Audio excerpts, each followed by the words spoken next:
El Cádiz de Álvaro Cervera desembarca en Primera División con ganas de complicarle mucho la vida a sus rivales y de sufrir poquito en la clasificación.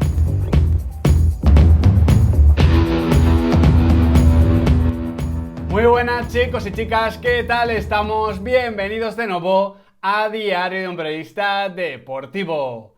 Antes de ponernos a hablar del Cádiz de Cervera os tengo que hacer una pregunta. ¿Ya tenéis equipo de cara a la temporada que viene? ¿Sí? ¿No? Bueno, en caso negativo no os preocupéis que os voy a recomendar la aplicación que os lo va a solucionar, Make Club. Tenéis el enlace debajo de la cajita de descripción. Sea cual sea vuestra categoría, vuestra necesidad de cara a la temporada que viene, vais a encontrarla ahí. Equipo, compañero, entrenador, lo que estéis buscando.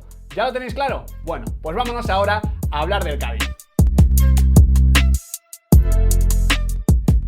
Antes del ascenso de esta temporada, de la mano de Álvaro Cervera a Primera División, el Cádiz ya había conseguido a lo largo de su historia subir hasta en 5 ocasiones a la máxima categoría del fútbol nacional. Sin embargo, hay que decir que solo en una de estas 5 ocasiones consiguió establecerse en primera junto a los grandes del fútbol español. Fue entre 1985 y 1993, evidentemente en ese equipo en el que figuraba el mito, el icono, la leyenda Mágico González. En las otras 4 ocasiones el Cádiz subió a primera y descendió al año siguiente. No consiguió mantenerse. Por tanto, es evidente que el gran objetivo que afronta el Cádiz, no solo como equipo, sino sobre todo como club esta temporada, es consolidarse en Primera División. Sobre todo porque a nivel económico es que hay muchísima diferencia. El otro día me topaba con un dato en Twitter acerca del Real Valladolid y de su nivel de ingresos. Y es muy fácil, aquí lo tenéis en pantalla, observar cómo van creciendo de manera exponencial si te quedas en Primera División. Si te consolidas, aunque sea sufriendo, vas a incrementar tu nivel de ingresos, vas a poder crear patrimonio, vas a poder solventar deudas. Eso es lo que quiere conseguir el proyecto de este Cádiz tan ambicioso, con Óscar Arias en la Secretaría Técnica y por supuesto con Álvaro Cervera en los banquillos. Un Álvaro Cervera que ha llegado a Primera División, como comentaba en la introducción, a complicar a muchos equipos rivales. De hecho, ya el otro día ante la Sociedad Deportiva Huesca de Michel se notó que el Cádiz va a ser un equipo especialmente incómodo, sobre todo si logra adelantarse en el marcador. Porque hay que decir que el Cádiz es un equipo de autor, un equipo creado a imagen y semejanza de su entrenador, de Álvaro Cervera, que es un técnico básicamente que cree en el repliegue y contragolpe, en montar en 2 líneas de 4, ya sabéis, ese 4-4-2 en fase defensiva, en campo propio, cerquita de su portería, y luego atacar los espacios que termina dejando el conjunto rival. Así mismamente ganó a la Sociedad Deportiva Huesca, como comentaba. Es un bloque muy sólido, muy competitivo, muy difícil de girar y muy difícil de superar, porque no va a dejar distancia entre líneas. Álvaro Cervera viene consiguiendo esto, viene trabajando este modelo de juego desde que llegase en la temporada 2015-2016 con el objetivo de ascender al Cádiz a Segunda División. Y además hay que decir que llega en una situación bastante particular, en las últimas jornadas de la Liga, básicamente para disputar los playoffs. En esas últimas jornadas de Liga no le va demasiado bien, pero en los playoffs termina arrasando y ascendiendo ante el Hércules de Alicante. Luego en Segunda División ha sido un conjunto realmente regular, siempre estaba ahí, cerquita de los playoffs, cerquita de la posibilidad, porque al final en Segunda División hay que estar simplemente cerquita de esa posibilidad de asentarse y de poder regresar a Primera División. Simplemente hay que ver la cifra de derrotas del Cádiz en estas 4 temporadas que se ha pasado en la categoría de plata para entender un poquito cómo es el Cádiz de Cervera. Fijaos bien, en segunda ha perdido 10, 10, 10 y 11 partidos. Una regularidad que evidencia que el Cádiz es un equipo muy difícil de batir. Seguramente le falte calidad diferencial, velocidad, gol para ganar partidos en Primera División, pero aún así, visitar al Cádiz, sobre todo en su estadio, aunque no haya afición, va a ser como visitar la consulta del dentista, algo que decíamos parecido del Getafe de Bordalas o del Valladolid de Sergio González. Con los dos comparte cositas en común, aunque a mí me parece un equipo más parecido al Pucela, porque al final el Getafe busca un ritmo alto, busca busca presionar, asume riesgos y el Cádiz no. El Cádiz repliega, concede espacios para tocar la pelota, pero no para fabricar ocasiones. Por eso el Cádiz es un equipo que creo que va a desesperar a bastantes aficiones rivales y que incluso si le va realmente bien va a ser bastante odiado en primera división, porque el Cádiz compite desesperando y en esa desesperación siempre termina encontrando luego la ventaja para ganar.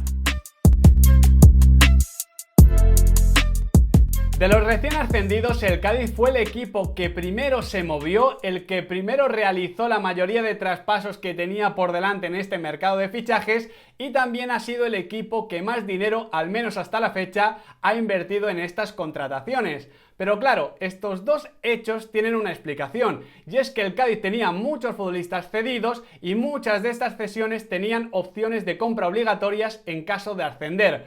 Por tanto, en el momento en el que el Cádiz vuelve a primera división, ya ficha y ya incorpora a muchos de estos jugadores que además evidentemente venían siendo importantes y teniendo muchísimos minutos en el equipo. Por eso, para hablar de las bajas hay que hablar también de las altas, porque sí, al final se acababa la cesión de Nano Mesa, de Iván Alejo, del Choco Lozano, de Pombo, de Malbasic, de Álvaro Jiménez, pero todos estos terminaron fichando, como vais a ver, 2,7 millones por el delantero centro, 2,5 por el Choco, 2 por Iván Alejo, 1,20 por un Jorge Pombo que está jugando muy bien, Malbasic, etcétera. Aparte de estas cesiones de estos futbolistas a los que ya conoce Álvaro Cervera y que ya conocen a Álvaro Cervera, hay que comentar que creo que fue la noche del ascenso, el Cádiz anunció a Álvaro Negredo, que ya marcó gol ante el Huesca y que recientemente también ha incorporado a un James Johnson que está teniendo minutos en el doble pivote.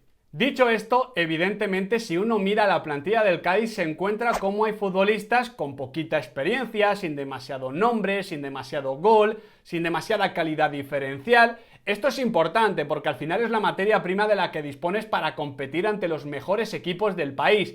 Pero aún así también hay que comentar que al final, como la propuesta de Álvaro Cervera es de mínimos y es un equipo de autor, como comentaba, lo que necesita son perfiles apropiados para desarrollar su idea de juego. Un poquito parecido a lo que siempre hemos comentado del Getafe de Bordalás. Uno analizaba la plantilla antes que tenía el Getafe y bueno, tampoco se explicaba cómo competía tan bien. Pues la naturaleza del Cádiz en este sentido es bastante parecida, aunque desarrolla una idea de juego bastante diferente, sobre todo en términos de presión, de ritmo, de riesgos. Hay que decir que lo que necesita Álvaro Cervera son perfiles apropiados para poder replegar y luego contragolpear con velocidad. Y todo esto que comento se cristaliza en el siguiente 4-2-3-1. Un 4-2-3-1 en ataque, que ya digo que es 4-4-2 en defensa. Pero bueno, esto también pasa en la mayoría de equipos. De momento en portería yo no tengo claro si va a jugar Ledesma o el veteranísimo Cifuentes, que el otro día debutó con más de 41 años. Vamos a ver qué termina pasando en la portería. Sí que parece bastante más asentada esa pareja de centrales, Marcos Mauro y Juan Cala. También está Fali, pero parece que van a jugar estos dos. Luego en los laterales he dibujado dos recorridos diferentes porque el Pacha Espino e Iza Carcelén son jugadores diferentes.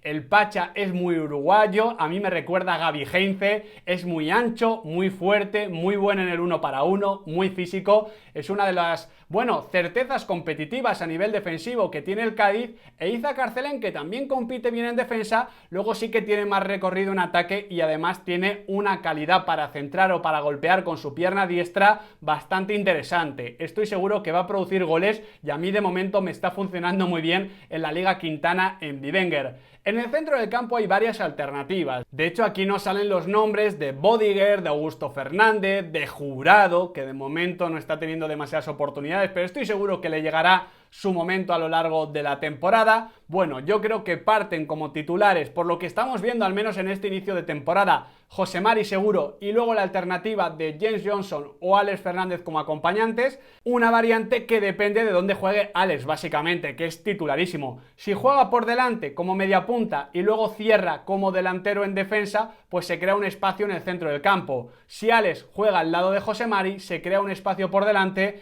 que mismamente puede ocupar Bodiger, como he comentado, o Malbasic, que ya entró el otro día y funcionó en ese sentido.